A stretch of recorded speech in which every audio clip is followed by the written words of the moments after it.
As was foretold by the nightmarishly fatalistic ending of Super Mario Galaxy, Mario's intergalactic adventures continue with the release of Super Mario Galaxy 2, which is, at its essence, more Super Mario Galaxy.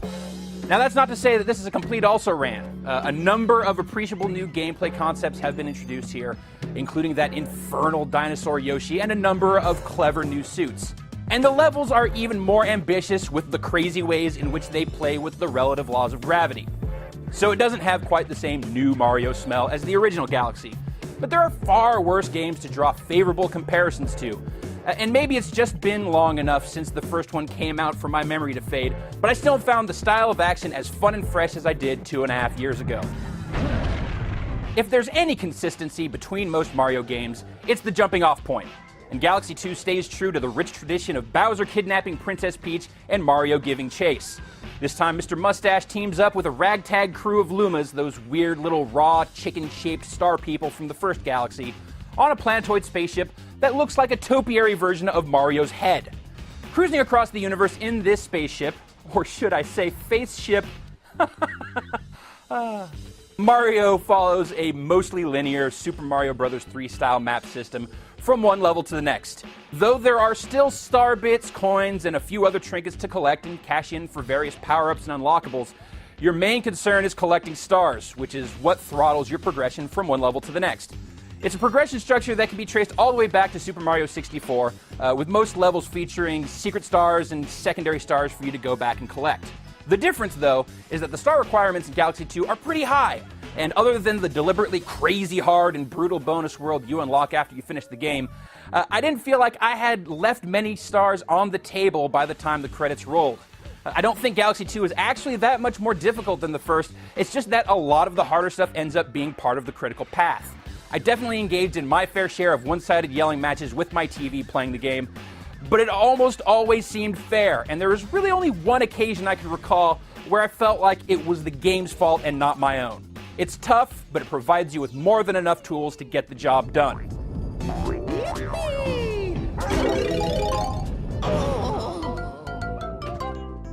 Part of what keeps Galaxy 2 feeling fresh is the wealth of clever new abilities that Mario's been given.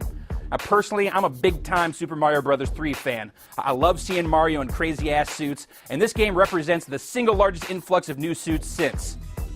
The fire suit, the bee suit, the spring suit, and a boo suit that turns him into an officious-looking mustachioed ghost all return. And the game also introduces a cloud suit that lets Mario conjure up a series of floating platforms, a rock suit that lets him turn into a rolling boulder to smash through enemies and obstacles, and of course, the return of Yoshi. Now, I'm historically not so fond of that cutesy, inexplicably boot-wearing dinosaur, but his unique abilities make him a smart addition here. Using that tongue that makes him oh so popular with the ladies, Yoshi can gobble up some enemies, turning them into star bits, while others get spit out as deadly projectiles. You'll find special swing points that only Yoshi can use, as well as highly reactive fruit that can turn Yoshi into a leaky balloon, a land rocket, or a walking lantern. For as many new tricks as Galaxy 2 introduces, I never felt overwhelmed by the options, and the game does some smart hand-holding, providing entirely optional tutorials whenever a significant new gameplay concept is introduced. At the same time, the variety of abilities at your disposal helps keep things feeling fresh throughout. And despite spending a good 13 hours playing through Galaxy 2, I almost always felt like I was seeing something new.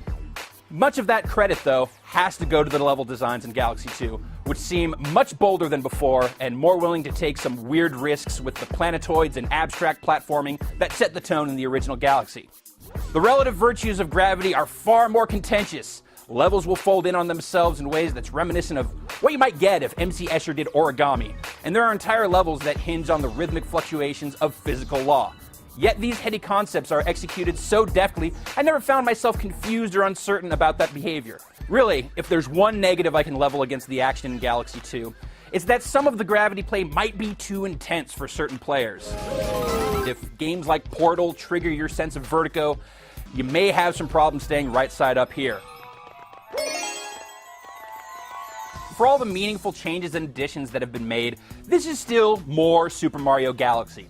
Which is to say that it looks and sounds about as good as a game for the Wii ever has, with consistently inventive level design and exceptionally responsive gameplay. We all like to give Nintendo a hard time for its weakness for pandering to casual and nostalgic audiences. But when it brings its A game, it still delivers a fun, accessible game experience that's second to none. Or should I say, face ship?